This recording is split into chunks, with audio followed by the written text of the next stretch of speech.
गणेश गीता। गणेश गीता गणेश पुराण के क्रीड़ाखंड के अंतर्गत कुल 11 अध्यायों में विस्तृत है। इसमें मूल रूप से संपूर्ण विघ्नों के नाशक गणेश जी द्वारा राजा वरण्य को दिए गए विद्या रूपी उपदेशों का वर्णन है, जिसे व्यास जी द्वारा अनादि सिद्धि योग कहा गया है। इसे सुनकर राजा को मुक्ति पद प्राप्त हो गया। इसी परम ज्ञान को व्यास जी ने सूत जी को सुनाया। फिर क्रमशः ऋषि शौनक तथा परम भागवत सुखदेव जी ने इसे प्राप्त किया। उपदेशों के विषय प्रायः भगवत गीता के समान ही हैं। इस गीता में कर्म योग, सांख्य योग, भक्ति योग, योग साधना, प्राणायाम, मानस पूजा, सगुण उपासना, विभूति योग, गणेश जी के विश्व रूप का दर्शन, त्रिविध प्रकृति तथा उसके अनुसार जीव की गति आदि अन्य अन्य महत्वपूर्ण विषयों का वर्णन है, जो साधन एवं तत्व ज्ञान की दृष्टि से बड़ा कल्याणकारी है। इस गीता के अंत में इसके पाठ तथा मनन करने का महात्म्य भी वर्णित है। पहला अध्याय। सुखदेव जी बोले, पूर्व काल में महात्मा शौनक के पूछने पर सूत जी ने व्यास जी के मुख से श्रवण की हुई गीता का वर्णन किया था। सूत जी बोले, हे भगवान, आपने अष्टादश पुराणों के सार रूप अमृत का मुझे पान कराया, परंतु अब उससे भी अधिक रसीले उत्तम अमृत का पान करने की मेरी इच्छा है, जिस अमृत को पाकर मनुष्य ब्रह्म रूप हो जाते हैं। हे महाभाग, उस योग अमृत का कृपा करके आप मुझसे वर्णन कीजिए।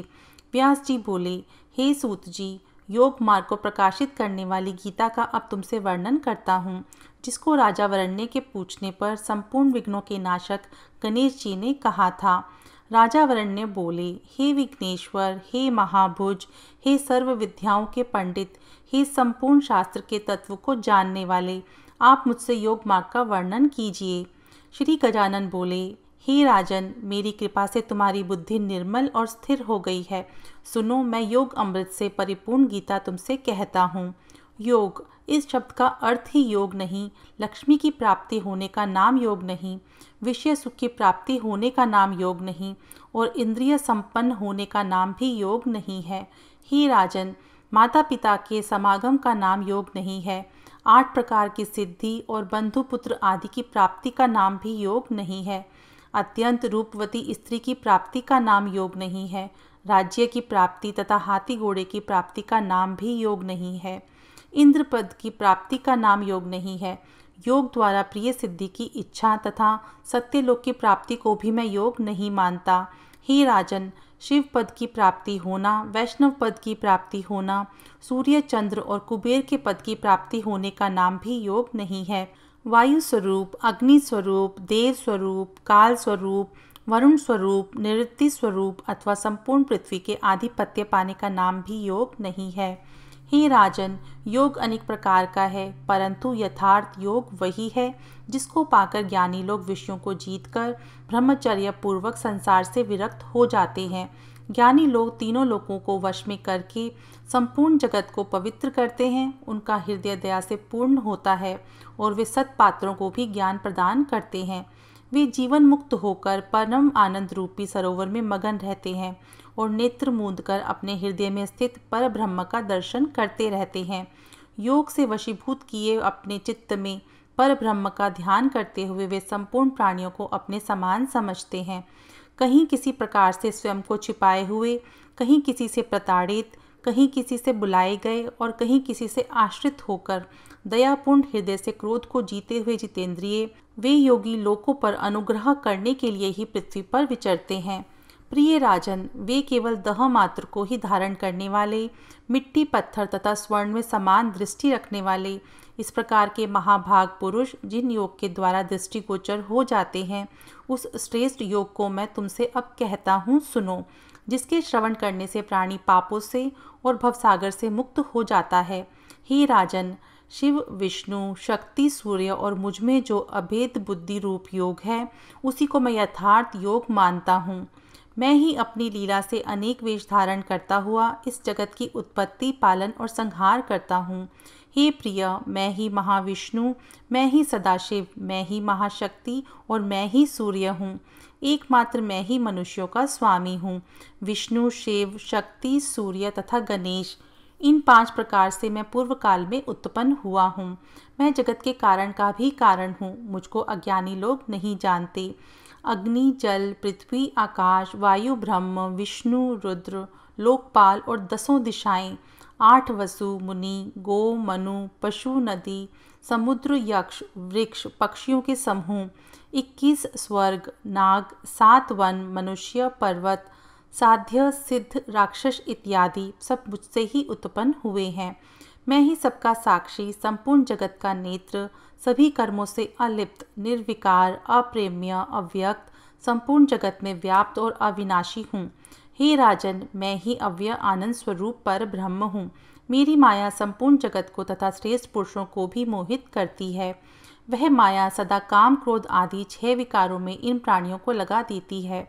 योग से जब शैने शैने अनेक जन्म के माया के कपाट दूर हो जाते हैं, तब यह प्राणी विषयों से जागकर उनसे विरक्त होकर इस ब्रह्म को जानता है, जो ब्रह्म शस्त्र समूहों से नहीं कट सकता और अग्नि से दग्ध नहीं हो सकता, जल से गल नहीं सकता, पवन से सूख नहीं सकता, और हे राजन, जो इस शरीर के नष्ट होने पर भी नष्ट नहीं होता।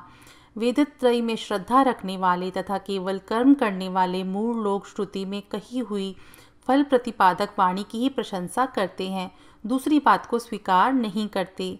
इसी कारण वे जन्म और मृत्यु के फल को देने वाले कर्मों को सदा करते रहते हैं। वे स्वर्ग के ऐश्वर्यों के भोग में ही लगे रहते हैं।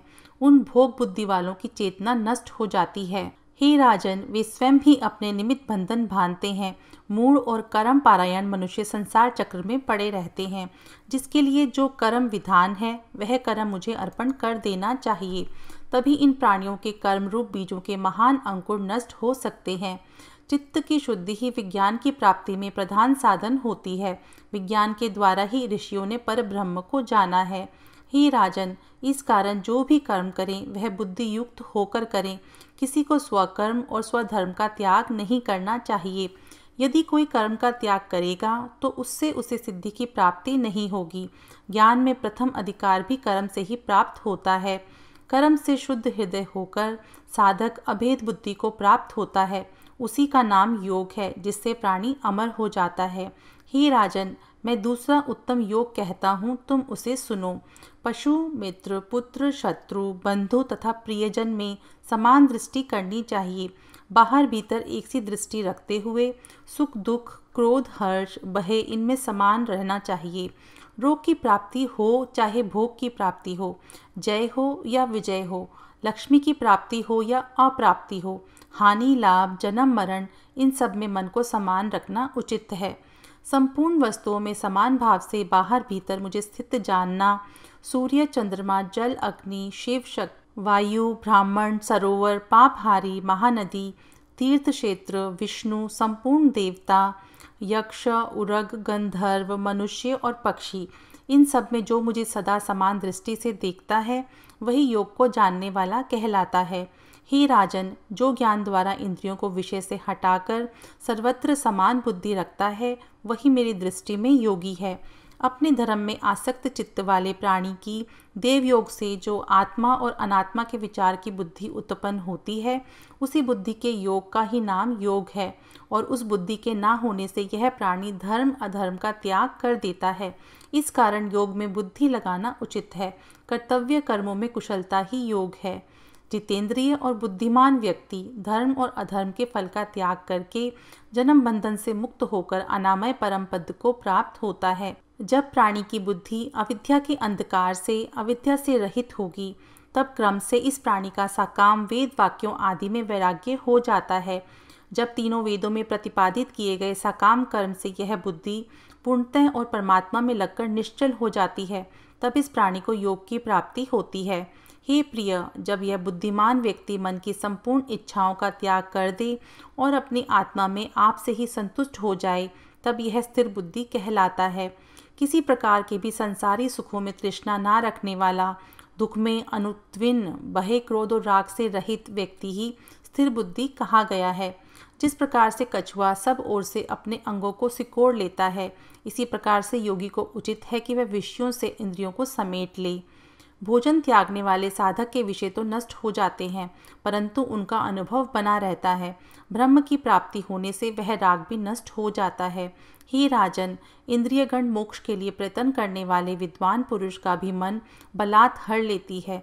इस कारण बुद्धिमान पुरुष को इंद्रियों को वश में करने का यत्न करना चाहिए। इंद्रियों को वश में करके योगी को सदा मेरे पारायण होना चाहिए। जिसकी इंद्रियां वश में हो गई हैं उसी को स्थिरतज्ञ कहते हैं। विषयों का चिंतन करने वाले पुरुष को उनमें अनुराग हो जाता है, आसक्ति से कामना होती है और उससे क्रोध की उत्पत्ति होती है। क्रोध से अज्ञान की उत्पत्ति और इससे स्मृति भ्रंश होता है। स्मृति भ्रंश से बुद्धि नष्ट होती है और बुद्धि नष्ट होने से वह प्राणी भी नष्ट हो जाता है।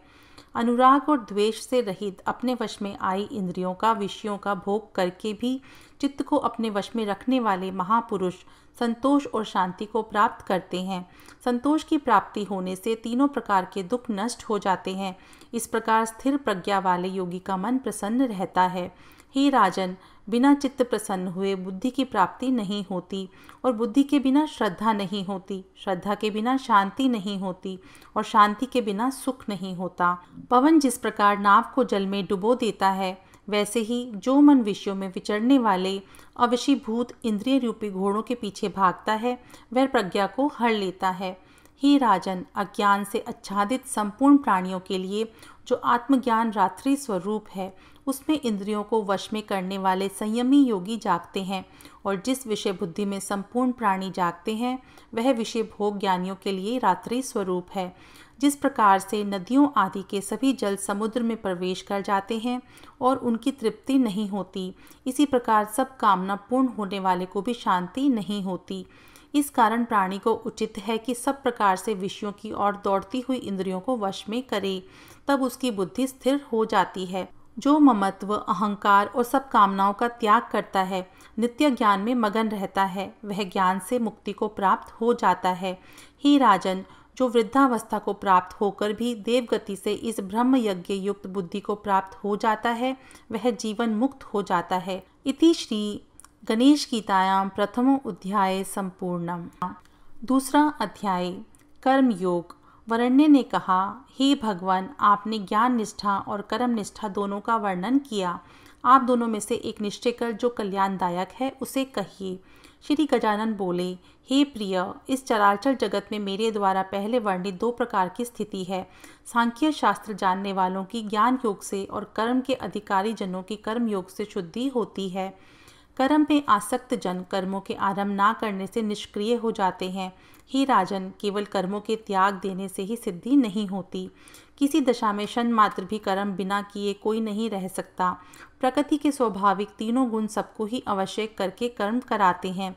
जो कर्म करने वाला इंद्रियों को रोककर मन ही मन में इंद्रियों के विषयों का स्मरण करता है, उस इंद्रिय लोलुप दुरात्मा को तुच्छ आचार वाला कहा जाता है। हे राजन, जो मन से इंद्रियों का संयम करके कर्मेंद्रियों से निष्काम कर्म योग का अनुष्ठान करता है, वही श्रेष्ठ पुरुष है। कर्म ना करने से तो फल की कामना करके भी कर्म करना श्रेष्ठ है, कारण कि सब कर्मों का त्याग करने से तो शरीर यात्रा भी नहीं हो सकती। जो प्राणी कर्मों का फल मुझ में समर्पण नहीं करते, वे बंधन में पड़ते हैं। इस कारण से निष्काम कर्म का अनुष्ठान करते हुए निरंतर मुझे अर्पण करके कर्म बंधन का नाश करना चाहिए। जो कर्म मेरे निमित्त किए जाते हैं, वे कहीं और कभी बंधन के कारण नहीं होते, किंतु जो वासना पूर्वक फल आसक्ति पूर्वक किए गए हैं, वे ही बलात् प्राणी को बांधते हैं। पूर्व काल में मैंने यज्ञ रूप नित्य कर्म के साथ साथ मनुष्यों के वर्णों को रचकर कहा, हे मनुष्यों, तुम यज्ञ से वृद्धि को प्राप्त हो। यह शिक्षा कल्प वृक्ष के समान तुम्हारी इष्ट सिद्धि को देने वाली हो। तुम देवताओं को अंत से तृप्त करो, देवता तुमको वर्षा आदि से प्रसन्न करें। इस प्रकार परस्पर वृद्धि करते हुए तुम और देवता सब श्रेष्ठ स्थान को प्राप्त हो। देवता प्रसन्न होकर तुम्हारे मनोवांछित मनोरथों को पूर्ण करेंगे। उन देवताओं के दिए गए पदार्थों से उनकी आराधना किए बिना जो फल भोगता है, वह चोर है। जो देव आराधन रूप यज्ञ करके अविष्ट अन्न का भोजन करते हैं, वे सब पापों से मुक्त होते हैं, और जो अपने निमित्त ही भोजन बनाते हैं, वे पापी मानो पाप का ही भोजन करते हैं। अन्न से ही प्राणी उत्पन्न होते हैं, अन्न वर्षा से उत्पन्न होता है, वर्षा यज्ञ से उत्पन्न होती है और कर्म से यज्ञ की उत्पत्ति होती है। कर्म ब्रह्म से उत्पन्न होता है और ब्रह्म मुझसे उत्पन्न होते हैं। इस कारण हे राजन, आप इस यज्ञ में और विश्व में स्थित मुझे ही जानिए। इस आवागमन रूपी संसार चक्र से बुद्धिमानों को पार जाना उचित है। हे राजन, जो अधम प्राणी है वह इसमें इंद्रियों की क्रीड़ा से सुख मानता है। जो अंतर आत्मा में प्रीति करने वाला है वही आत्माराम और सबका प्यारा है। जो प्राणी आत्मतृप्त है उसे किसी बात की इच्छा नहीं रहती। इस प्रकार का प्राणी कार्य अकार्य करके भी शुभ अशुभ फल को नहीं प्राप्त होता तथा संपूर्ण प्राणियों में इसका कभी कुछ साध्य नहीं होता। इस कारण हे राजन, प्राणियों को आसक्ति रहित होकर कर्म करना उचित है। जो आसक्त होता है उसकी दुर्गति होती है और अनासक्त मुझे प्राप्त हो जाता है। हे राजन, प्राचीन काल में कर्म करने से बहुत से राजऋषि और ब्रह्म ऋषि परम सिद्धि को प्राप्त हुए हैं। लोक संग्रह के निमित्त ही अनासक्त होकर कर्म करना उचित है। जो कर्म महान पुरुष करते हैं वही कर्म अन्य सब करते हैं। वह जिसको प्रमाण मानते हैं दूसरे भी उसी को मानते हैं। हे राजन, मुझे कोई वस्तु स्वर्ग आदि में भी दुर्लभ नहीं है और मैं कर्म करके किसी अप्राप्त वस्तु को प्राप्त करने की भी इच्छा नहीं करता हूँ, फिर भी मैं कर्म करता हूँ। और हे महामते, यदि मैं आलसी और स्वच्छंद होकर कर्म ना करूँ तो सभी वर्ण कर्म छोड़कर केवल मेरा अनुगमन करने लगेंगे। तब मेरे ऐसा करने से सब वर्ण आचार भ्रष्ट होकर नष्ट हो जाएंगे। इससे इस संसार का नाश करने वाला और वर्ण संकर को उत्पन्न करने वाला भी मैं ही होऊंगा। जिस प्रकार से कामना वाले अज्ञान से सदा कर्म करते रहते हैं, इसी प्रकार विद्वान को उचित है कि लोक संग्रह के निमित्त आसक्ति रहित होकर वह कर्म करता रहे। अज्ञान से कर्म करने वालों की भेद बुद्धि का त्याग करें तथा योग युक्त होकर कर्म करता हुआ वे सब कर्म मुझे अर्पण कर दे। हे राजन, अविद्या और गुणों के वशीभूत हुआ निरंतर कर्म में लगा हुआ व्यक्ति अहंकार से मूढ़ होकर अपने को ही कर्ता बताता है। जो कोई आत्मज्ञ सत्व आदि गुण तथा उनके कर्मों के विभाग को इस प्रकार जानते हैं कि इंद्रियां अपने विषयों में वर्तमान हैं, तो वे ऐसा जानकर कर्म में लिप्त नहीं होते। सत्व रज तम इन तीन गुणों से मोहित हुए प्राणी फल की इच्छा से कर्म करते हैं। उन अविश्वासी और आत्मद्रोहियों को सर्वज्ञ पुरुष कर्म मार्ग से चलायमान ना करे। इस प्रकार पंडित को उचित है कि मुझमें ही नित्य नैमित्तिक कर्म को अर्पण कर दे, तो वह अहम और ममता बुद्धि का त्याग करके परम गति को प्राप्त हो जाएगा। ईर्ष्या ना करने वाले जो भक्तिमान मनुष्य मेरे कहे हुए इस शुभ मार्ग का अनुष्ठान करते हैं, वे सब कर्मों से मुक्त हो जाते हैं। जो अज्ञान से चित्त के नष्ट होने के कारण इस मार्ग का अनुष्ठान नहीं करते, उन ईर्ष्यालु मूर्ख और नष्ट बुद्धियों को मेरा शत्रु जानो। जब ज्ञानवान भी अपने स्वभाव के अनुसार चेष्टा करता है और उसी स्वभाव का अनुमान करता है, तो स्वभाव को ग्रहण ना करना व्यर्थ है। कर्मेंद्रिय और ज्ञानेंद्रिय के विषयों में काम और क्रोध उत्पन्न होते हैं। इनके वश में नहीं होना चाहिए, कारण कि यही प्राणी के शत्रु रूप हैं। अपना धर्म आदि गुण रहित हो तो भी अच्छा है और दूसरे का धर्म गुण युक्त होने से भी भला नहीं। अपने धर्म में मरना भी परलोक में कल्याणकारी है, परंतु दूसरे का श्रेष्ठ धर्म भी भय प्रदान करता है। वरन्य ने कहा, हे गणेश जी, प्राणी जो पाप करता है वह किसके द्वारा प्रेरित होता है? इच्छा नहीं करता हुआ भी बलात् किससे प्रेरित होता हुआ वह पाप आचरण करता है। गणेश जी बोले, रजोगुण और तमोगुण से उत्पन्न हुए ये काम और क्रोध ही दो महापापी हैं। ये लोगों को अपने वश में करते हैं। इन्हीं दोनों को तुम महान शत्रु जानो। जिस प्रकार माया जगत को ढकती है, जैसे भाप जल को और जैसे वर्षा काल का मेघ सूर्य को ढक लेता है, इसी प्रकार काम ने सबको ढक लिया है। महाबली, सदैव द्वेष करने वाले और कभी पूरा ना हो सकने वाले इस इच्छा रूप काम ने ही बुद्धिमानों के ज्ञान को भी ढक रखा है। यह काम बुद्धि, मन तथा इंद्रियों के आश्रित होकर रहता है।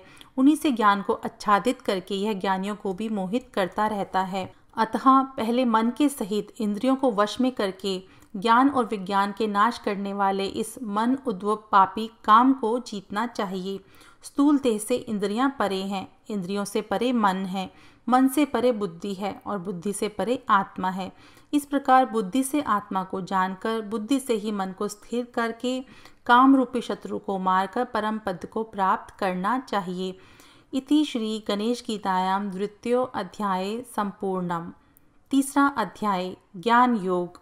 श्री गणेश जी बोले, पूर्व काल में सृष्टि संपन्न करने के समय 3 गुणों से युक्त 3 शरीर में रहने वाले उत्तम योग का निर्माण करके मैंने विष्णु से इसका वर्णन किया था। विष्णु ने यही योग सूर्य से कहा। सूर्य ने अपने पुत्र वैवस्वत मुनि से कहा। इसके उपरांत परंपरा से प्राप्त हुए इस योग को महर्षिगण जानते रहे। हे राजन, कलयुग में यह बहुत काल बीत जाने से नष्ट हो गया था तथा इसे श्रद्धा विश्वास के अयोग्य और निंदनीय समझा गया। अब फिर तुमने मेरे मुख से इस पुरातन योग को सुना है। यह गुप्त से गुप्त, अत्यंत कल्याणकारक और संपूर्ण वेदों का सार है। राजा वरण्य बोले, हे गजानन, आप तो इस समय गर्भ से उत्पन्न हुए हैं, फिर आपने विष्णु से यह उत्तम योग किस प्रकार से वर्णन किया? गणेश जी बोले, हे राजन, मेरे और तुम्हारे अनेक जन्म बीत चुके हैं। मैं उन सबको जानता हूँ, परंतु तुम नहीं जानते। हे महाबाहो, मुझसे ही विष्णु आदि देवता उत्पन्न हुए हैं और युग युग में प्रलय के समय मुझ में ही लय हो जाते हैं। मैं ही श्रेष्ठ ब्रह्म हूँ, मैं ही महारुद्र हूँ, मैं ही स्थावर जंगम रूप संपूर्ण जगत हूँ। मैं अजन्मा, अविनाशी तथा सभी जीवों का आत्मा अनादि ईश्वर हूँ तथा त्रिगुणात्मक माया में स्थित होकर मैं ही अनेक अवतार धारण करता हूँ। जिस समय अधर्म की वृद्धि और धर्म की हानि होती है, उस समय साधुओं की रक्षा और दुष्टों को मारने के लिए मैं अवतार लेता हूँ। मैं अधर्म के समूह को नष्ट कर धर्म का संस्थापन करता हूँ और अनेक प्रकार के लीला कर आनंद से दुष्टों तथा दैत्यों का वध करता हूँ। अनेक रूप धारण कर मैं वर्ण, आश्रम, मुनि और साधुओं का पालन करता हूँ। इस प्रकार से जो युग युग में मेरी दिव्य विभूति को, मेरे कर्म, वीर्य और रूप को जानता है तथा अहंकार और ममता बुद्धि का त्याग कर देता है, वह मुक्त हो जाता है। इच्छा रहित, निर्भय, क्रोधहीन, मुझ में ही आश्रित, मेरी ही उपासना करने वाले विज्ञान और तपस्या से शुद्ध होकर अनेक प्राणी मुझको प्राप्त हो गए हैं। श्रेष्ठ जन जिस जिस भाव से मेरा सेवन करते हैं, मैं अविनश्वर उनको वैसा फल निश्चय ही देता हूँ। हे राजन, जिस प्रकार से दूसरे लोग भी मेरे अनुयायी हो जाएं, इसी प्रकार का व्यवहार वे अपने तथा दूसरे मनुष्यों में करते हैं। जो कर्मों के फल प्राप्त होने की इच्छा से देव उपासना करते हैं, उन्हें उन कर्मों के अनुसार उनको शीघ्र सिद्धि प्राप्त होती है। हे पाप रहित, मृत्युलोक में मैंने चारों वर्णों को सत्व, रज, तम इन गुणों से और कर्मों के अंश से उत्पन्न किया है। यद्यपि मैं इनका करता हूँ, परंतु पंडित जन मुझे अकर्ता जानते हैं। वे मुझे अनादि, ईश्वर, नित्य और कर्मों के गुण से अलिप्त मानते हैं। जो मुझे इच्छा रहित जानता है, उसको कर्म बंधन नहीं होता। ऐसा जानकर पूर्व में मोक्षजन कर्म करते थे। वासना जो कि संसार का मूल और दृढ़ कारण है और वही अज्ञान का बंधन है, इसे जानकर प्राणी सबसे मुक्त हो जाता है।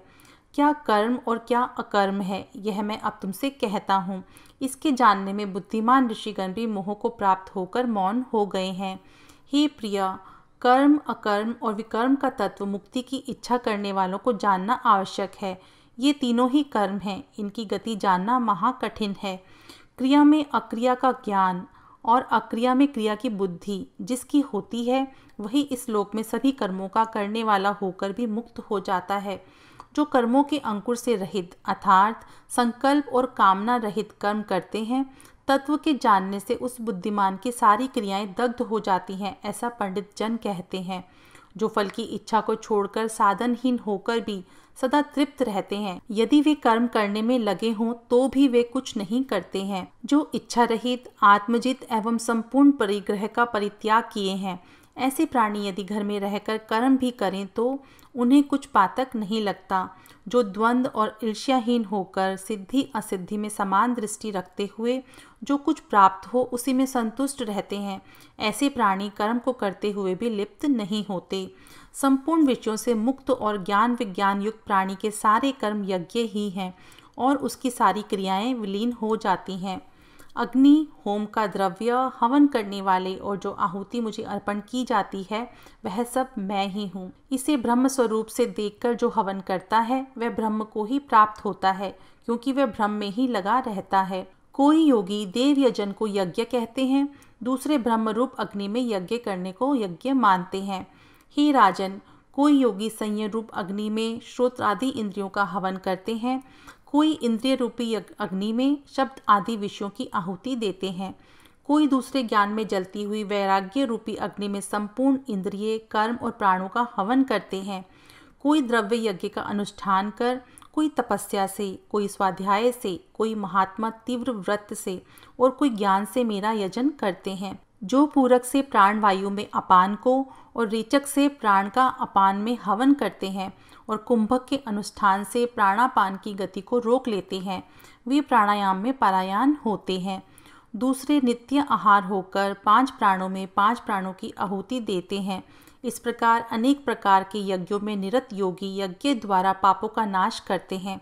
अन्य दूसरे नित्य ही यज्ञ से बचे अमृत पदार्थ का भोजन कर नित्य ब्रह्म को प्राप्त होते हैं। यज्ञ ना करने वालों को यह लोक भी नहीं मिलता, परलोक कहाँ मिलेगा। हे राजन, वेदों में मन, वचन, कर्म के बहुत प्रकार के यज्ञ वर्णित हैं। उन्हें पूर्णतया जानकर तुम सारे बंधनों से मुक्त हो जाओगे। हे राजन, सब यज्ञों में ज्ञान श्रेष्ठ है। मोक्ष साधक ज्ञान यज्ञ में सब कर्म क्षीण हो जाते हैं। हे पुरुष श्रेष्ठ, उस ज्ञान यज्ञ को सत्पुरुषों की सेवा और प्रश्न से प्राप्त करो। तत्व को जानने वाले ज्ञानी जन तुम्हें श्रूषा से उसको कहेंगे। जो मनुष्य अनेक प्रकार की संगति करता है पर किसी साधु की संगति नहीं करता, वह संसार में बंधन को प्राप्त होता है। सत्संग से गुणों की प्राप्ति और आपदा का नाश होता है तथा लोक तथा परलोक में अपना कल्याण प्राप्त होता है।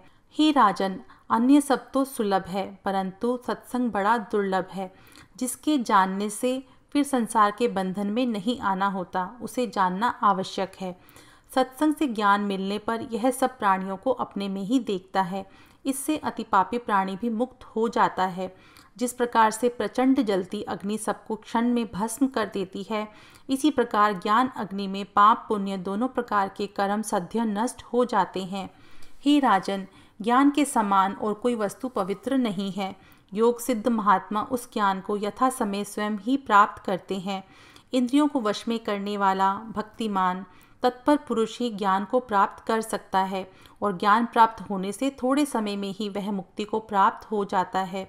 जो भक्तिहीन, श्रद्धा रहित और सर्वत्र संकीर्ण चित्त वाला है, उसे कल्याण की प्राप्ति नहीं होती, ना ज्ञान होता है तथा उसका इहलोक और परलोक नष्ट हो जाता है। हे राजन, जो आत्मज्ञान में रत हैं, जिन्होंने ज्ञान से सभी संदेह दूर कर लिए हैं तथा योग में स्थित होकर जिनके कर्म क्षीण हो गए हैं, वे बंधन में नहीं पड़ते। इस कारण ज्ञान रूपी खड्ग से मन के अज्ञान तथा संशय को बलपूर्वक काटकर मनुष्य को योग का आश्रय लेना उचित है। इति श्री गणेश गीतायां तृतीयो अध्याय संपूर्णम। चौथा अध्याय संन्यास योग। वरण्य बोले, हे भगवान, आप कर्म संन्यास अर्थात निष्काम भाव से कर्म करते करते विशुद्ध चित्त होने पर कर्म त्याग करने को ज्ञान का कारण कहकर फिर कर्म योग को ज्ञान का कारण कहते हैं। इन दोनों में जो हितकारी है उसे कहिए। श्री गणेश जी बोले, अधिकारियों के भेद से कर्म योग और कर्म संन्यास दोनों ही मुक्ति के साधन हैं। उन दोनों में कर्म संन्यास से कर्म योग में विशेषता है। जो द्वंद्व और दुख को सहकर किसी से द्वेष नहीं करता और किसी बात की इच्छा नहीं करता, ऐसा प्राणी अनायास तत्काल कर्म बंधन से सदा मुक्त हो जाता है। कर्म संन्यास और कर्म योग को मूढ़ और अज्ञानी ही पृथक पृथक कहते हैं, परंतु पंडितगण उन्हें एक ही मानते हैं। जो फल कर्म संन्यास से मिलता है, वही फल कर्म योग से प्राप्त होता है। कर्म संन्यास और कर्म योग को जो एक जानता है, वही यथार्थ ज्ञाता है। पंडित जन केवल कर्म के संन्यास को ही संन्यास नहीं कहते। यदि योगी अनिच्छा से कर्म करे तो वह ब्रह्म ही हो जाता है। शुद्ध चित्त मन को वश में करने वाले जितेंद्रिय, योग में तत्पर और संपूर्ण प्राणियों में स्थित आत्मा को देखने वाले कर्म करते हुए भी लिप्त नहीं होते। तत्व को जानने वाला योग युक्त आत्मवान पुरुष मैं करता हूँ ऐसा नहीं मानता, अपितु मन सहित एकादश इंद्रियां कर्म करती हैं ऐसा मानता है। जो कर्म करने वाला सारे कर्म ब्रह्म में अर्पण कर देता है, वह उसी प्रकार पाप पुण्य से लिप्त नहीं होता, जैसे जल में पड़ा हुआ सूर्य का बिंब उससे लिप्त नहीं होता। योग के जानने वाले चित्त शुद्धि के निमित्त आशा का त्याग कर शरीर, वचन, बुद्धि, इंद्रिय और मन से कर्म करते हैं। योगहीन मनुष्य कर्मों को फल की इच्छा से करता है। वह कर्म बीज से बंध जाता है और इसी से दुख को प्राप्त होता है। योगी को उचित है कि मन से संपूर्ण कर्मों को त्याग कर सुख से रहे तथा उत्तम नगर में आनंद से वास करता हुआ भी कुछ ना करे, ना कराए, ना ऐसा जाने कि ना कोई क्रिया करता है, ना कोई कर्तापन मुझ में है, ना मैं कोई निर्माण करता हूँ, ना मेरा क्रिया के बीच से संबंध है। यह सब कुछ शक्ति अर्थात प्रकृति से स्वयं होता रहता है। हे राजन, मैं विभु आत्मा किसी के पुण्य और पापों को स्पर्श नहीं करता। मोह से मलिन बुद्धि वाले अज्ञानी ही मोह को प्राप्त होते हैं। जिन्होंने विवेक के द्वारा स्वयं ही अपना अज्ञान नष्ट किया है, उनका ज्ञान सूर्य के समान परम प्रकाशित होता है। जिनकी निष्ठा और बुद्धि मुझ में ही है, जिनका चित्त मुझ में अत्यंत आसक्त है और जो सदा मेरे पारायण हैं, वे श्रेष्ठ ज्ञान द्वारा पाप का नाश करके मुक्त हो जाते हैं। महात्मा पंडित जन ज्ञान विज्ञान युक्त ब्राह्मण, गोह, हाथी आदि प्राणी, चांडाल और शवान इन सब में समान दृष्टि रखते हैं। जिनका मन समता में स्थित है, वे जीवन मुक्त संसार और स्वर्ग को जीत चुके हैं। कारण कि ब्रह्म निर्दोष और समता युक्त है, इस कारण वे ब्रह्म में स्थित रहते हैं। जो महात्मा प्रिय और अप्रिय की प्राप्ति में हर्ष शोक नहीं करते, वे समत्व बुद्धि से युक्त ज्ञानी जन ब्रह्म में स्थित तथा ब्रह्म के जानने वाले हैं। वरण्य बोले, भगवान, तीनों लोकों तथा देवता और गंधर्व आदि योनियों में यथार्थ सुख क्या है? हे विद्या विशारद, कृपा कर आप मुझसे यह वर्णन कीजिए। श्री गणेश जी बोले, जो अपनी आत्मा में ही रमण करते हैं और कहीं आसक्त नहीं होते, वे ही आनंद भोगते हैं और उसी का नाम अविनाशी सुख है। विषयों आदि में वास्तविक सुख नहीं है। विषयों से उत्पन्न हुए सुख तो दुख के ही कारण है और उत्पत्ति तथा नाश वाले हैं। तत्वविद उसमें आसक्त नहीं होते। काम क्रोध आदि का कारण उपस्थित रहने पर भी जो उनके आवेग को रोक लेता है तथा शरीर के प्रति अनासक्त होकर उन्हें जीतने का प्रयत्न करता है, वह बहुत काल तक सुख भोगता है। जिनके हृदय में निष्ठा है, ज्ञान का प्रकाश है, सुख है तथा वैराग्य है, जो सब प्राणियों का हित करता है, वह निश्चय ही अक्षय ब्रह्म को प्राप्त करता है। जो काम क्रोध आदि छहों शत्रुओं को जीत चुके हैं, जो शम और दम का पालन करते हैं, उन आत्मज्ञानियों को सर्वत्र ब्रह्म ही दिखता है। सब बाह्य विषयों का त्याग करके एकांत में आसन में स्थित हो, दृष्टि को भूमध्य में स्थिर कर प्राणायाम करें। प्राण और अपान वायु के रोकने को प्राणायाम कहते हैं। बुद्धिमान ऋषियों ने उसके 3 भेद कहे हैं। प्रमाद के भेद से प्राणायाम लघु, मध्यम और उत्तम 3 प्रकार का है। 12 अक्षर का प्राणायाम लघु कहलाता है, 24 अक्षरों का मध्यम और 36 अक्षरों का उत्तम कहा जाता है। सिंह, व्याघ्र तथा मतवाले हाथी को जैसे मनुष्य नम्र करके अपने अधीन करता है, इसी प्रकार प्राण और अपान वायु को साधना चाहिए। हे राजन, जिस प्रकार अपने वश में हुए सिंह आदि मृगों को सताते हैं किंतु वश में करने वाले लोगों को पीड़ा नहीं देते, इसी प्रकार यह वायु प्राण आयाम से स्थित होकर पापों को भस्म करता है परंतु शरीर को नहीं जलाता। जिस प्रकार कर्म से मनुष्य सीढ़ियों पर चढ़ता है, इसी प्रकार योगी के लिए क्रम से प्राणपान को वश में करना उचित है। पूरक, कुंभक और रेचक का अभ्यास करके यह प्राणी इस जगत में भूत, भविष्य तथा वर्तमान तीनों काल का ज्ञाता हो जाता है। 12 उत्तम प्राणायाम से उत्तम धारणा होती है। 2 धारणा से योग सिद्ध होता है। योगी निरंतर धारणा का अभ्यास करे। हे राजन, जो इस प्रकार साधना करते हैं उन्हें त्रिकाल का ज्ञान हो जाता है और अनायास त्रिलोकी उसके वश में हो जाती है। वह अपने अंतरात्मा में सब जगत को ब्रह्म रूप देखता है। इस प्रकार से कर्म संन्यास और कर्म योग दोनों समान फल देने वाले हैं। सब प्राणियों के हितकारी और कर्म का फल देने वाले एवं त्रिलोकी के व्यापक मुझ ईश्वर को जानकर मनुष्य मुक्त हो जाते हैं। इति श्री गणेश गीतायाम चतुर्थो अध्याय संपूर्णम। 5वां अध्याय योग वृत्ति की प्रशंसा। श्री गणेश जी बोले, हे राजन, जो श्रुति और स्मृति में कहे हुए कर्मों को फल की इच्छा ना करके करता है, वह योगी कर्म का त्याग करने वाले योगियों से श्रेष्ठ है। हे महाभुज, मेरे मत में योग प्राप्ति के निमित्त कर्म ही कारण है। योग सिद्धि की सिद्धि के निमित्त शम और दम ही कारण है। इंद्रियों के विषयों का संकल्प कर कर्म करने वाला अपना शत्रु होता है और जो उनकी इच्छा ना कर कर्म करता है, वही योगी सिद्धि को प्राप्त होता है। एकमात्र आत्मा ही आत्मा का मित्र और शत्रु है। यही ज्ञान होने से उद्धार करता है और यही अज्ञान होने से बंधन में डालता है, दूसरा कोई नहीं। मान अपमान, सुख दुख, बंधु साधु, मित्र अमित्र, उदासीन द्वेषी, मिट्टी के ढेले और सुवर्ण इत्यादि में समान बुद्धि रखने वाला जितेंद्रिय विज्ञानी जितात्मा सदा योग का अभ्यास करता रहे जब तक कि उसको योग की सिद्धि ना हो जाए। जो संतप्त हो, श्रांत हो, व्याकुल, शुद्धित अथवा व्यग्र चित्त हो, वह योगाभ्यास ना करे।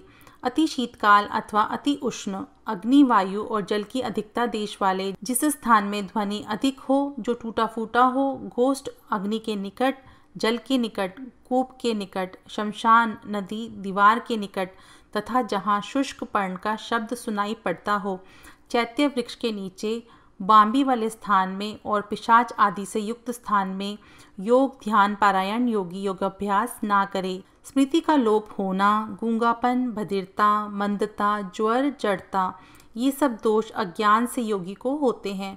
योगाभ्यासी को ये सब दोषपूर्ण स्थान त्याग देने चाहिए। ऐसा ना करने से अवश्य स्मृति लोप आदि द्वेष होते हैं। अतः उपयुक्त स्थानों में योग साधन ना करें। हे राजन, योगी सदा थोड़ा भजन करें, बिना भोजन किए भी ना रहें, ना बहुत सोएं, ना बहुत जागें। इस प्रकार सदा योगाभ्यास करने से सिद्धि को प्राप्त हो जाता है। संपूर्ण इच्छा और कामनाओं का त्याग करें, थोड़ा भोजन करें, जागरणशील हों, बुद्धि से सब इंद्रियों को वश में करके शनै शनै शांति को प्राप्त हो। जिस जिस स्थान में मन जाए उस स्थान से उसे खींचे और धैर्य से उसे अपने वश में करें, क्योंकि वह महाचंचल है। योगी सदा इस प्रकार करने से परम शांति को प्राप्त होता है और वह संसार में अपनी आत्मा को और अपनी आत्मा में संसार को देखता है। योग से जो मुझको प्राप्त होता है उसको मैं आदरपूर्वक प्राप्त होता हूँ, और जो मुझे नहीं छोड़ता है उसको मैं नहीं छोड़ता हूँ तथा संसार से मुक्त कर देता हूँ। सुख, दुख, द्वेष, क्षुधा, संतोष और तृष्णा, इसमें जो आत्मा के समान सब प्राणियों को देखता है, जो मुझ सर्वव्यापी को जानता है और जो केवल मुझ में संलग्न है, वह जीवन मुक्त है और वह त्रिलोकी में ब्रह्म आदि देवताओं द्वारा नमस्कार करने योग्य है। वरन्य बोले, हे भगवान, इन दोनों प्रकार के योगियों को मैं महाकठिन देखता हूँ, कारण कि मन बड़ा दुष्ट और चंचल है तथा इसका निग्रह बड़ा कठिन है। श्री गणेश जी बोले, हे राजन, जो निग्रह करने में कठिन इस मन का नियमन करता है, वही घटी यंत्र के समान घूमने वाले इस संसार चक्र से मुक्त हो जाता है। विषय रूपी अरों से यह दृढ़ चक्र बना हुआ है और कर्म रूपी कीलों से अच्छी प्रकार जड़ा हुआ है। इस प्रकार साधारण मनुष्य इसके छेदन करने में समर्थ नहीं होते। अतिशय दुख, वैराग्य, भोग में तृष्णा का त्याग, गुरु की कृपा, सत्संग, ये सब इस मन के जीतने के उपाय हैं।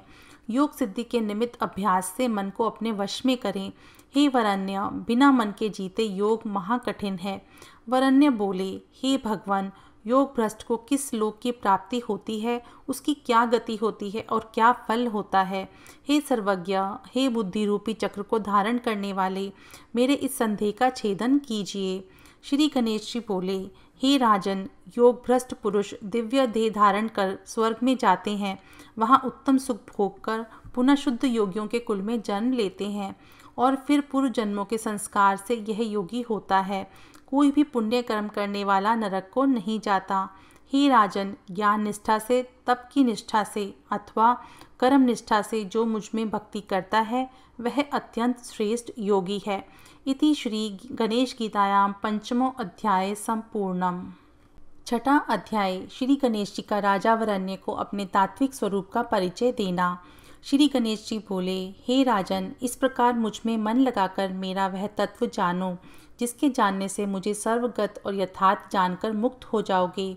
हे राजन, लोगों के ऊपर अनुग्रह की इच्छा से वह तत्व मैं तुमसे वर्णन करता हूँ, जिसके जानने से दूसरे मुक्ति के साधन जानने की आवश्यकता नहीं रहती। प्रथम तो मेरी प्रकृति को जानना चाहिए, उससे ज्ञान प्राप्त होता है। इसके उपरांत मेरा ज्ञान होने से प्राणियों को विज्ञान संपत्ति की प्राप्ति होती है। पृथ्वी, अग्नि, आकाश, अहंकार, जल, चित्त, बुद्धि, वायु, रवि, चंद्र, यजमान, यह 11 प्रकार की मेरी प्रकृति है। और भी वृद्ध मुनिजन ऐसा वर्णन करते हैं कि आने जाने वाली जीव तत्व को प्राप्त हुई तथा त्रिलोक में व्याप्त भी मेरी दूसरी प्रकृति है। इन दोनों से ही समस्त चराचर जगत उत्पन्न होता है। इस जगत की उत्पत्ति, पालन और नाश का कर्ता मैं ही हूँ। मेरे इस तत्व को जानने के निमित्त वर्ण आश्रमी पुरुषों में पूर्व जन्म के कर्मों के अनुसार कोई एक यत्न करता है। उन यत्नवानों में कोई एक मेरा साक्षात करता है, मुझसे अन्य और किसी को नहीं देखता और मुझ में संपूर्ण जगत को देखता है। पृथ्वी में सुगंधी रूप से, अग्नि में तेज रूप से, सूर्य और चंद्र में प्रभाव रूप से, जल में रस रूप से, बुद्धिमान तपस्वी एवं बलिष्ठों में बुद्धि, तप और बल रूप से, और मुझ में उत्पन्न हुए 3 प्रकार के विकारों में मैं ही स्थित हूँ। माया से मोहित चित्त वाले पापी मुझे नहीं जानते। 3 प्रकार के विकार, सत, रज और तम वाली मेरी प्रकृति त्रिलोकी को मोहित करती है। जो मेरे तत्व को जानता है वह संपूर्ण मोह का त्याग करता है और अनेक जन्मों में मुझे जानकर प्राणी मुक्त हो जाता है। जो अनेक प्रकार के देवताओं का भजन करते हैं वे उन्हीं को प्राप्त होते हैं। संपूर्ण मनुष्य जैसे जैसे मति करके मेरा भजन करते हैं उसी प्रकार से मैं उनके भाव को पूर्ण करता हूँ। मैं सबको जानता हूँ किंतु मुझे कोई पूरी तरह से नहीं जानता। मुझे अव्यक्त के व्यक्त स्वरूप को काम से मोहित दृष्टि वाले नहीं जानते। अज्ञानी और पापी पुरुषों के लिए मैं प्रकट नहीं होता हूँ। जो अंत समय में श्रद्धा युक्त होकर मेरा स्मरण करते हुए अपना शरीर त्यागता है, हे राजन, वह मेरी कृपा से मुक्त हो जाता है। भक्ति पूर्वक जिस जिस देवता को स्मरण करता हुआ प्राणी अपने कलेवर का त्याग करता है, हे राजन, उनकी भक्ति करने से उन्हीं के लोक को प्राप्त होता है। इस कारण हे राजन, रात दिन मेरे अनेक रूप स्मरण करने योग्य हैं। उन सब में मैं ही उसी प्रकार प्राप्त होता हूँ जैसे नदियों का जल सागर में ही जाता है। ब्रह्म, विष्णु, शिव, इंद्र आदि लोगों को प्राप्त होकर वह फिर संसार में जन्म लेता है, किंतु जो असंगित होकर मुझको प्राप्त होता है उसका फिर जन्म नहीं होता। हे राजन, जो अनन्य शरण होकर भक्ति से मेरा भजन करता है, मैं सदा उसके योगक्षेम का विधान करता हूँ। हे राजन, मनुष्यों के कृष्ण और शुक्ल पक्ष के भेद से अनेक गतियाँ हैं। एक से प्राणी संसार में आता है और दूसरे से परब्रह्म को प्राप्त होता है। इति श्री गणेश गीतायाम षष्ठो अध्याय संपूर्णम। 7वां अध्याय श्री गणेश जी का राजा वरन्य से उपासना योग का वर्णन करना। वरन्य बोले, हे गजानन, शुक्लागति और कृष्णागति किसको कहते हैं, ब्रह्म क्या है और संस्कृति क्या है, यह सब आप मुझसे कृपा कर कहिए। श्री गणेश जी बोले, अग्नि, ज्योति और दिवा स्वरूपा शुक्लागति होती है जो उत्तरायण है। चंद्र ज्योति, धूम और रास्ती स्वरूपा कृष्णागति दक्षिणायन कही गई है। ये दोनों गतियाँ कर्म अनुसार जीवों को ब्रह्म और संसार की प्राप्ति में कारण है। यह सब दृश्य और अदृश्य ब्रह्म ही है, ऐसा जानो। पंच महाभूतों को क्षर कहते हैं, उसके अनंतर अक्षर हैं। इन दोनों का अतिक्रमण कर शुद्ध सनातन ब्रह्म को जानो। अनेक जन्मों की संभूति आवागमन को संस्कृति कहते हैं। इस संस्कृति को वे प्राप्त होते हैं जो मुझे नहीं मानते। जो ध्यान, पूजन एवं पंच अमृत आदि उपचारों से सम्यक प्रकार से मेरी उपासना करते हैं वे परब्रह्म को प्राप्त होते हैं। स्नान, वस्त्र, अलंकार, उत्तम गंध, धूप, दिए, नैवेद्य, फल, तांबूल, दक्षिणा आदि से भक्ति पूर्वक एक चित्त से जो मेरी पूजा करता है मैं उसके मनोरथ को पूर्ण करता हूँ। इस प्रकार प्रतिदिन भक्ति पूर्वक मेरे भक्त को मेरी पूजा करनी चाहिए। अथवा स्थिर चित्त से मानसी पूजा करे अथवा फल, पत्र, पुष्प, मूल, जल आदि से जो यत्न पूर्वक मेरी पूजा करता है वह इष्ट फल को प्राप्त करता है।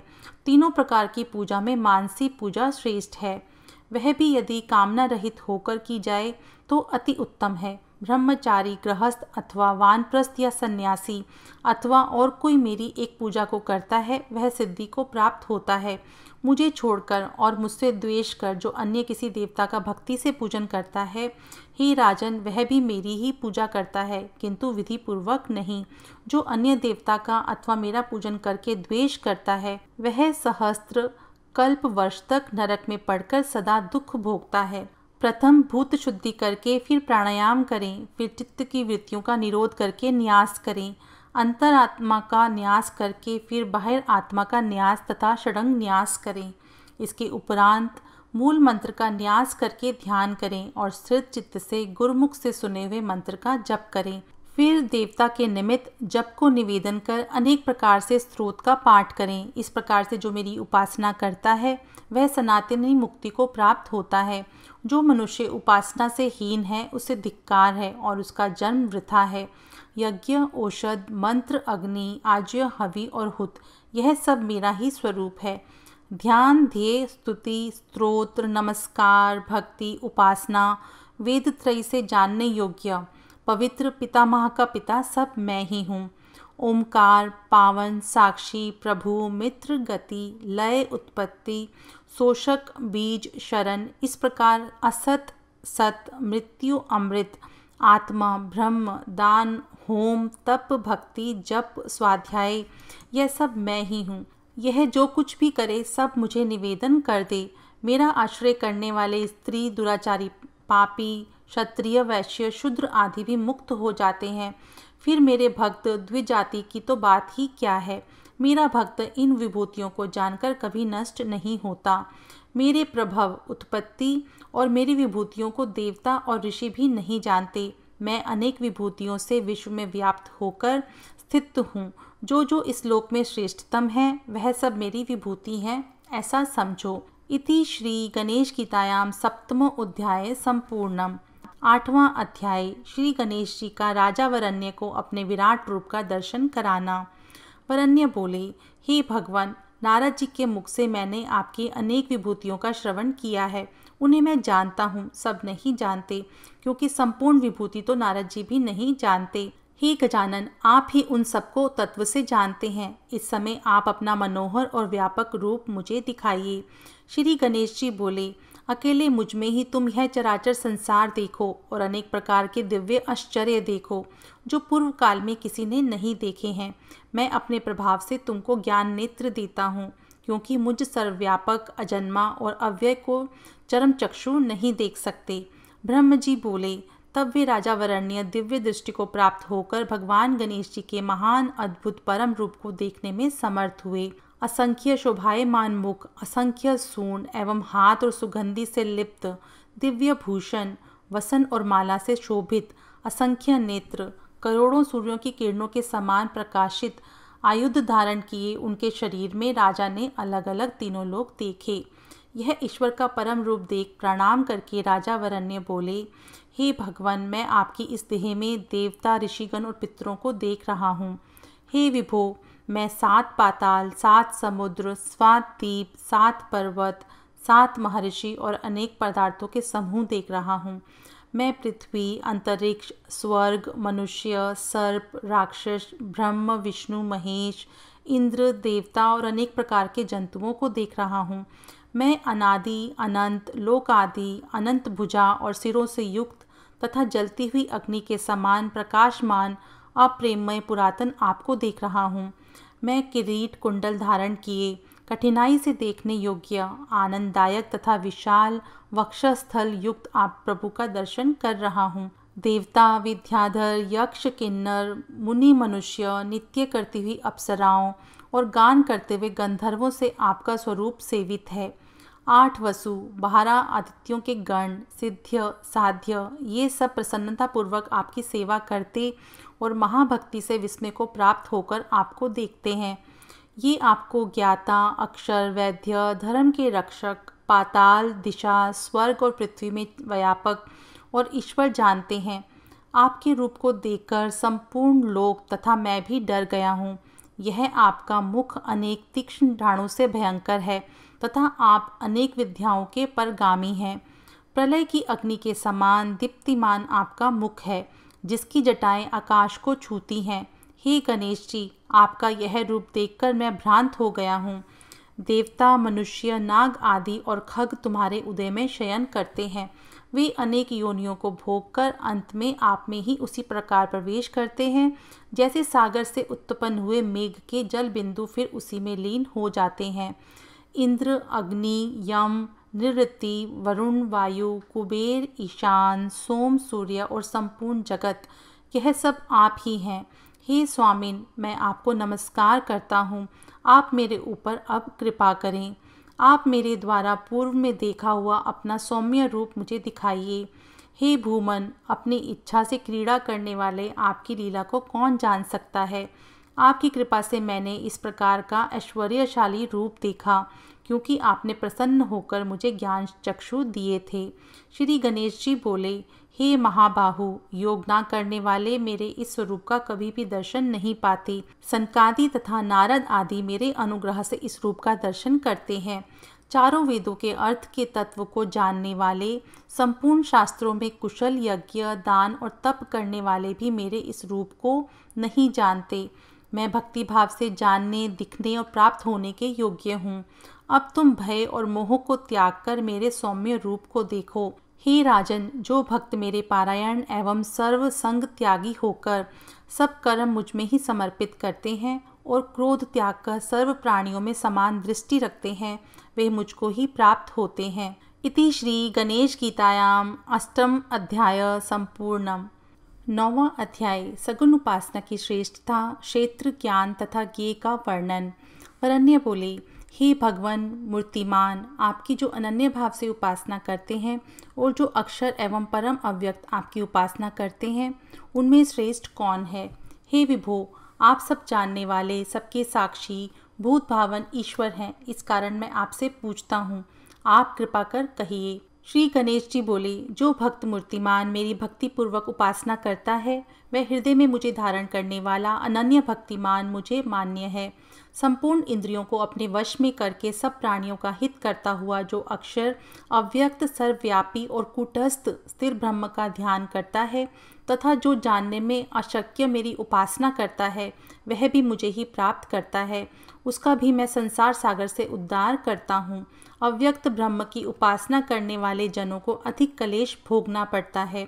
जो व्यक्त स्वरूप की भक्ति से प्राप्त होता है, वही अव्यक्त की उपासना से होता है। थोड़ा जानने वाला भी यदि भक्तिमान हो तो वह संपूर्ण विद्वानों में श्रेष्ठ है।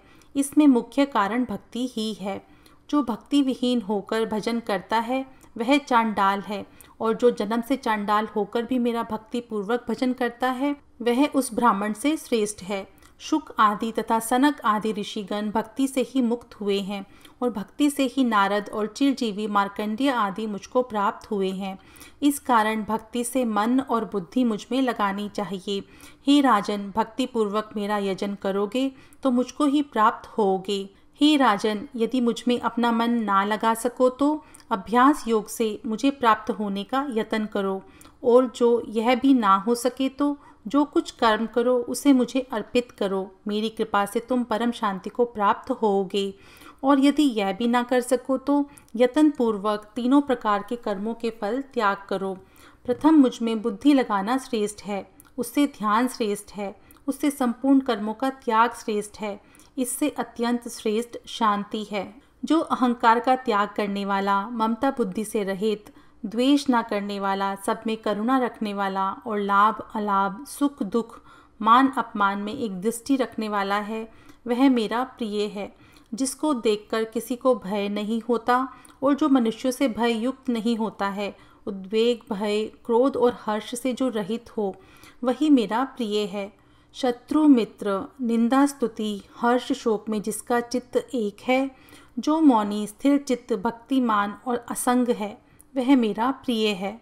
जो मेरे इस उपदेश का पालन करता है, वह त्रिलोक में नमस्कार के योग्य है और वह मुक्त आत्मा मेरा सदा प्रिय है। जो अनिष्ट की प्राप्ति में द्वेष और इष्ट की प्राप्ति में हर्ष नहीं करता है तथा क्षेत्र और क्षेत्रज्ञ को जानता है, वही मेरा सबसे प्रिय है। वरन्य बोले, हे गजानन, क्षेत्र क्या है और उसको जानने वाला कौन है? उसका ज्ञान क्या है? हे करुणा सागर, मुझ प्रश्न करने वाले को यह सब आप बताइए। श्री गणेश जी बोले, पृथ्वी, जल आदि 5 महाभूत और उनकी तन्मात्राएं, 5 कर्म इंद्रियां, अहंकार, मन, बुद्धि और 5 ज्ञानेंद्रियां, अव्यक्त, इच्छा, धैर्य, द्वेष, सुख दुख और चेतना सहित यह सारा समूह क्षेत्र कहलाता है। हे राजन, उसको जानने वाला, सर्व अंतर्यामी, सर्वव्यापक तुम मुझको जानो। मैं और यह समूह, यह दोनों ज्ञान के विषय हैं। सरलता, गुरु शुश्रूषा, इंद्रियों का विषयों से वैराग्य, पवित्रता, सहनशीलता, पाखंड का त्याग, जन्म मरण आदि में दोष दृष्टि, सम दृष्टि, दृढ़ भक्ति, एकांतता तथा शम दम सहित जो ज्ञान है, हे राजन, उसी को यथार्थ ज्ञान समझो। हे राजन, इस ज्ञान के विषय को मैं कहता हूँ, तुम श्रवण करो, जिसके जानने से संसार सागर से छूटकर मुक्त हो जाओगे। जो अनादि, इंद्रिय रहित, सत रज तम आदि गुणों का भोक्ता, किंतु गुण वर्जित, अव्यक्त, सत असत से परे, इंद्रियों के विषयों का प्रकाशक, विश्व को धारण करने वाला, सर्वव्यापक, एक होकर अनेक रूप से भासता है। वह बाहर भीतर से पूर्ण, असंग और अंधकार से परे है। अत्यंत सूक्ष्म होने से वह जाना नहीं जाता, ज्योतियों को भी प्रकाशित करने वाला है। इस प्रकार ज्ञान से जानने योग्य पुरातन पुरुष को ज्ञेय ब्रह्म जानो। यही पर ब्रह्म ज्ञेय है। यही आत्मा पर अव्यय और प्रकृति से परे पुरुष कहलाता है। यह प्रकृति से उत्पन्न हुए गुणों को भोगता है। प्रकृति के 3 गुण ही इस पुरुष को देह में बांधते हैं। जिस समय देह में शांति और प्रकाश की वृद्धि हो, तब सत्वगुण की वृद्धि होती है। लोभ, अशांति, स्पृहा और कार्य आरंभ ये रजोगुण के धर्म हैं। मोह, आलस्य, अज्ञान और प्रमाद, इन्हें ही तमोगुण जानना चाहिए। सत्वगुण अधिक होने से सुख और ज्ञान की, रजोगुण अधिक होने से कर्म की और तमोगुण अधिक होने से सुख से इतर, निद्रा और आलस्य की प्राप्ति होती है। इन तीनों की वृद्धि में क्रम से मुक्ति, संसार और दुर्गति की प्राप्ति मनुष्यों को होती है। इस कारण हे राजन, सत्वगुण युक्त हो। हे नरेश्वर, तदंतर सर्वभाव से तुम मेरा भजन करो और निश्चल भक्ति से सर्वत्र स्थित मुझे स्थित जानो। हे राजन, अग्नि, सूर्य, चंद्रमा, तारागण और विद्वान ब्राह्मण में जो तेज है, उसे मेरा ही तेज जानो। मैं ही संपूर्ण संसार को उत्पन्न कर उसका संहार करता हूँ और अपने तेज से औषधि और जगत को मैं ही पुष्ट करता हूँ। संपूर्ण इंद्रियों में तथा उदर में स्थित होकर धनंजय नामक प्राण और जठार अग्नि रूप से पाप पुण्य रहित होकर मैं ही संपूर्ण भोगों को भोगता हूँ। मैं ही विष्णु, रुद्र, ब्रह्म, गौरी और गणपति हूँ। इंद्र आदि देवता तथा लोकपाल मेरे ही अंश से उत्पन्न हुए हैं। जिस जिस रूप से प्राणी मेरी भक्ति पूर्वक उपासना करते हैं, उनकी भक्ति के अनुसार मैं उन्हें वैसा ही रूप दिखाता हूँ।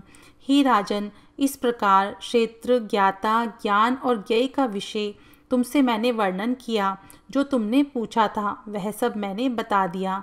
इति श्री गणेश गीतायां 9वां अध्यायम संपूर्णम। 10वां अध्याय, दैवी और आसुरी प्रकृति। श्री गणेश जी बोले, दैवी, आसुरी, राक्षसी 3 प्रकार की मनुष्यों की प्रकृति होती है। उनके फल और चिन्ह संक्षेप से अब तुम्हारे लिए वर्णन करता हूँ। दैवी प्रकृति मुक्ति की साधना करती है, आगे की दोनों बंधन में डालती हैं। इनमें पहले दैवी प्रकृति के चिन्ह कहता हूँ, उन्हें तुम सुनो। चुगली ना करना, दया, अक्रोध, अचपलता, धैर्य, सरलता, तेज, अभय, अहिंसा, क्षमा, शोच, निरअभिमानता इत्यादि चिन्ह दैवी प्रकृति के समझने चाहिए। अब असुरी के चिन्ह सुनो। हे राजन, अतिवाद, अभिमान, दर्प, अज्ञान और क्रोध ये आसुरी प्रकृति के चिन्ह हैं। राक्षसी प्रकृति के ये चिन्ह हैं: निष्ठुरता, मद, मोह, अहंकार, गर्व, द्वेष, हिंसा, क्रूरता, क्रोध, उद्विग्नता, विनयहीनता, दूसरों के नाश के निमित्त अभिचार कर्म, क्रूर कर्मों में प्रीति, श्रेष्ठ पुरुषों के वाक्य में अविश्वास, अपवित्रता, कर्मों का ना करना, वेद, भक्त, देवता, मुनि, क्षत्रिय, ब्राह्मण तथा स्मृति और पुराण की निंदा करना, पाखंड वाक्य में विश्वास, दुष्टों तथा मलिन पुरुषों की संगति करना, पाखंड सहित कर्म करना, दूसरे की वस्तुओं को पाने की इच्छा, अनेक कामना युक्त होना, सदा झूठ बोलना, दूसरे का उत्कर्ष ना सहना, दूसरे के कृत्यों को नष्ट करना इत्यादि बहुत सारे दूसरे भी राक्षसी प्रकृति के गुण हैं। पृथ्वी और स्वर्ग लोक में ये सब गुण रहते हैं। जो मेरी भक्ति से रहित हैं, वे ही राक्षसी प्रकृति को प्राप्त होते हैं। हे राजन, जो इस तामसी प्रकृति को प्राप्त हैं, वे रौरव नरक को प्राप्त होते हैं और वहाँ अकथनीय दुख को भोगते हैं। हे राजन, कदाचित दैववश नरक से निकलकर पृथ्वी में जन्म लेते हैं तो वे कुबड़े होते हैं, या जन्म अंध, लंगड़े, दीन और हीन जाति में जन्म लेते हैं। पाप आचरण करने वाले तथा मुझ में भक्ति ना करने वाले पतित होते हैं, परंतु मेरे भक्त चाहे किसी योनि में भी जन्म लें, नष्ट नहीं होते, उनका उद्धार हो जाता है। हे राजन, यज्ञ से अथवा दूसरे कर्मों से स्वर्ग की प्राप्ति होती है, जो सकामी पुरुषों को सुलभ है, परंतु मुझ में भक्ति होना दुर्लभ है। मूर्ख लोग मोह जाल तथा अपने कर्मों से बंधन में पड़ते हैं। वे मैं ही हंता, मैं ही करता, मैं ही भोगता हूँ ऐसा कहा करते हैं। मैं ही ईश्वर, मैं ही शासक, मैं जानने वाला, मैं सुखी, इस प्रकार की मति मनुष्यों को नरक में ले जाती है। इस कारण तामसी प्रकृति को छोड़कर दैवी प्रकृति का आश्रय करो और तुम दृढ़ चित्त से मेरी निरंतर भक्ति करो। हे राजन, वह भक्ति भी सात्विकी, राजसी और तामसी इन भेदों से 3 प्रकार की है।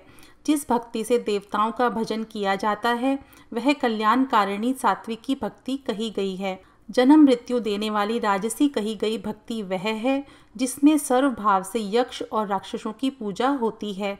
वेद विधान से रहित, क्रूर, अहंकार और दंभ सहित जो भूत प्रेत आदि को भजते हैं और कामुक कर्म करते हैं तथा दुराग्रह पूर्वक अपने शरीर और उसमें स्थित मुझे भी कलेश पहुंचाते हैं, उनकी यह तामसी भक्ति नरक देने वाली है।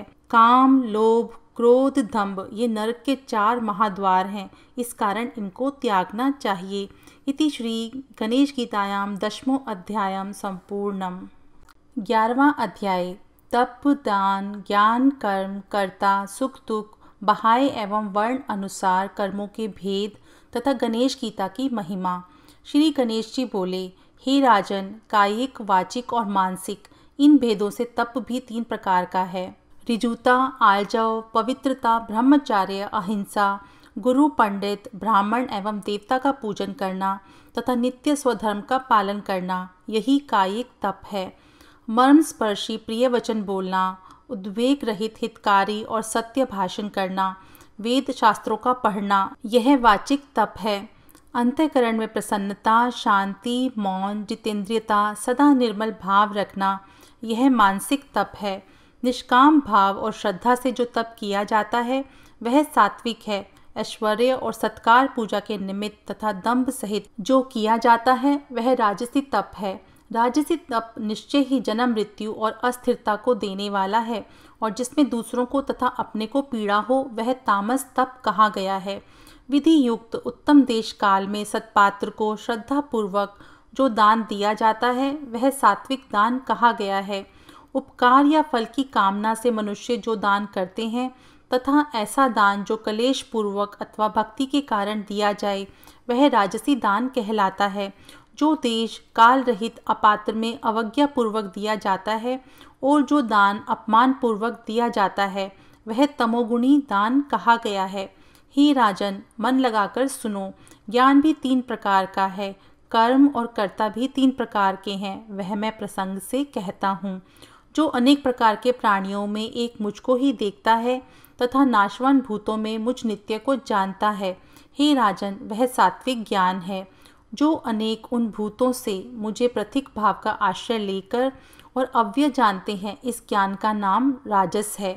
हेतु रहित, असत्य तथा देह और मन के सुख के लिए असत्य और अल्प अर्थयुक्त विषयों में लगना, इस ज्ञान का नाम तामस है। हे राजन, सत, रज, तम इन भेदों से कर्म भी 3 प्रकार का है, जिसे मैं बताता हूँ, सुनो।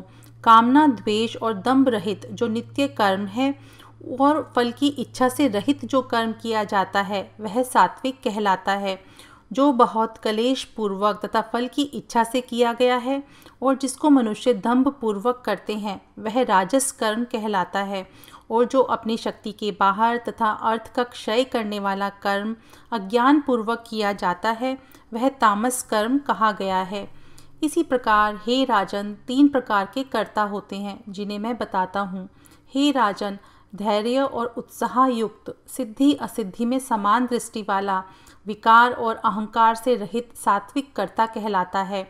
जो हर्ष शोक सहित कर्म करता है और हिंसा और फल में इच्छा रखता है, जिसमें अपवित्रता और लोभ है, वह राजसी कर्ता कहा जाता है। प्रमाद और अज्ञान युक्त दूसरों का नाश करने वाला दुष्ट, आलसी और जो कुतर्क करने वाला है वह तामसी कर्ता कहा जाता है। हे राजन, इसी प्रकार सुख दुख भी 3 प्रकार के हैं, वह तुम क्रम से सुनो। इनके भी सात्विक, राजस, तामस भेद हैं, उन्हें मैं कहता हूँ। जो पहले तो विषय के समान प्रतीत हो किंतु दुख का अंत करने वाला हो, और मनोवृत्ति से इच्छा किया हुआ जो अंत में अमृत के समान हो, और जो अपनी बुद्धि को आनंद देने वाला हो, वह सात्विक सुख कहा गया है। विषयों का जो भोग प्रथम तो अमृत के समान विदित हो और अंत में विषय के समान फल दे, उसे राजसी सुख कहते हैं। जो तंद्रा और प्रमाद से उत्पन्न हुआ हो, आलस्य से भरा हुआ हो और अपने को सदा मोह उत्पन्न करता हो, उसका नाम तामसी सुख है। ऐसा कोई भी प्राणी नहीं जो इन तीनों गुणों से मुक्त हो। हे राजन, ब्रह्म भी ओम तत्सत इन भेद से 3 प्रकार का है, और हे राजन, इस त्रिलोकी में सब कुछ 3 होकर ही व्याप्त है। ब्राह्मण, क्षत्रिय, वैश्य और शूद्र ये स्वभाव से ही भिन्न कर्म करने वाले हैं। इनके कर्म संक्षेप में मैं तुमसे कहता हूँ। बाह्य और अंतः इंद्रियों को वश में करना, सरलता, क्षमा, अनेक प्रकार के तप, पतिव्रता, दोनों प्रकार से आत्मा का ज्ञान, वेद, शास्त्र, पुराण और स्मृतियों का ज्ञान होना तथा उनके अर्थों का अनुष्ठान करना, ये ब्राह्मण के कर्म हैं। दृढ़ता, शूरता, चतुरता, युद्ध से पलायन ना करना, शरणागत की रक्षा, दान, धैर्य, स्वाभाविक तेज, प्रभुता, मन की उदारता, अच्छी नीति, लोक पालन तथा राज्य पालन के 5 कर्मों में अधिकार, ये क्षत्रियों के स्वाभाविक कर्म हैं। अनेक प्रकार की वस्तुओं का क्रय विक्रय, पृथ्वीकर्षण अर्थात खेती आदि करना, गायों की रक्षा करना, ये 3 प्रकार के वैश्य के कर्म कहे गए हैं। दान, ब्राह्मणों की सेवा, सदा शिव जी की उपासना। हे राजन, यह शूद्रों का कर्म कहा गया है। हे राजन, यह सब वर्ण अपने अपने कर्म यथावत करते हुए और संपूर्ण कर्म मुझे अर्पण करते हुए मेरी कृपा से निश्चल परम स्थान को प्राप्त करते हैं। प्रिय राजन, इस प्रकार तुम्हारे स्नेह से मैंने अंग उपांग सहित विस्तार पूर्वक अनादि सिद्ध योग का वर्णन किया। यह योग परमोत्तम है।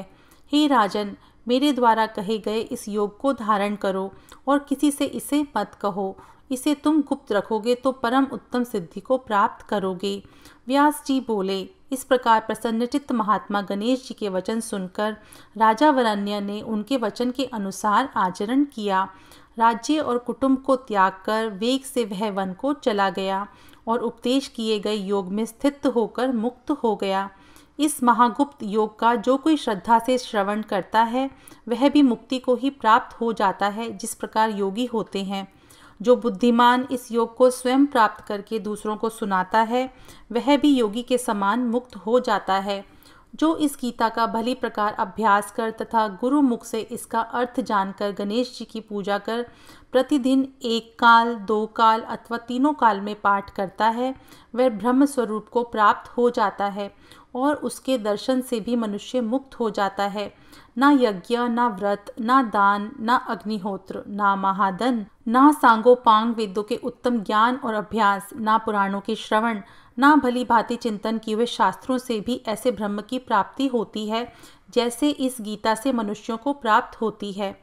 ब्रह्म हत्यारा, मद्यपी, चोर, गुरदारगामी तथा इन 4 महापाप करने वालों का साथ करने वाले और स्त्री हिंसा, गोवध आदि करने वाले पापी भी इस गीता के पढ़ने से पाप मुक्त हो जाते हैं। जो नियम से इसे नित्य पढ़ता है वह निसंदेह श्री गणेश स्वरूप हो जाता है और जो चतुर्थी के दिन इसे भक्ति से पढ़ता है वह भी मुक्त हो जाता है। उन पुण्य क्षेत्रों में जाकर स्नान कर गणेश जी का पूजन कर एक बार भी भक्ति पूर्वक इस गीता का पाठ करने वाला ब्रह्म स्वरूप को प्राप्त हो जाता है। भाद्रपद मास के शुक्ल पक्ष में चतुर्थी के दिन भक्ति पूर्वक वाहन और आयुध सहित श्री गणेश की चतुर्भुज मूर्ति बनाकर विधि पूर्वक पूजन करके जो यत्न पूर्वक 7 बार इस गणेश गीता का पाठ करता है उस पर संतुष्ट होकर गणेश जी पुत्र, पौत्र, धन धान्य, पशु रत्न आदि संपत्ति और उत्तम भोग उसे प्रदान करते हैं। विद्यार्थी को विद्या, सुखार्थी को सुख, कर्मार्थी को काम की प्राप्ति होती है और अंत में वे मुक्ति को प्राप्त होते हैं। इति श्री गणेश गीतायाम 11 अध्याय संपूर्णम। यहाँ गणेश गीता समाप्त होती है।